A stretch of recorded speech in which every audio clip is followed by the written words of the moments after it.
first, or did we start running first? Was Australopithecus hairless, or was Homo erectus still hairy? This is where fossils aren't much help anymore. So rather than trying to figure out when being furless would have been beneficial, a group of scientists tried to figure out when fur would have still been necessary for survival. Even mammals living in hot climates have fur, which comes in handy when the temperatures drop at night. By looking at the environments Australopithecus lived in and how many calories they probably consumed and lost in a day, these scientists found that they couldn't have survived being hairless at night.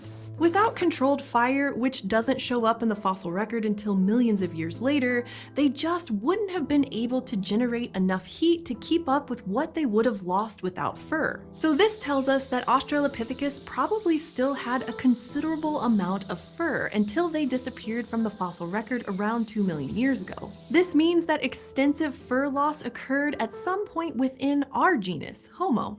And DNA evidence from our own skin can help us pinpoint when that happened. Human skin comes in a variety of shades, which are thought to reflect genetic adaptations to UV radiation from the sun. Darker skin is better protected from this radiation than lighter skin. That's why many people with ancestry from places near the equator, where the sun strikes the earth at a higher angle, have darker skin than people with ancestry from farther away.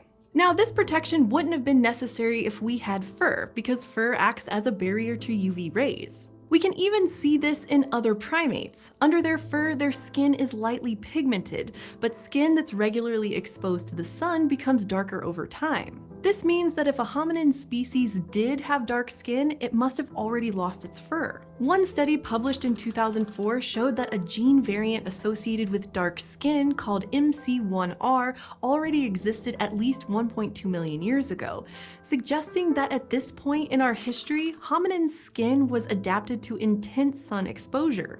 And who was already walking around Africa 1.2 million years ago? Good old Homo erectus. The individuals with naturally thinner fur would have been better able to cool down, allowing them to run and hunt for longer without needing to rest as frequently. And these more successful hunters would have passed on their genes more often. Over time, fur would have become less common, until eventually the species was naked. So bipedal running and fur loss are closely connected. Both allowed us to become successful persistence hunters, which drove further fur loss. But when and why did we become so sweaty?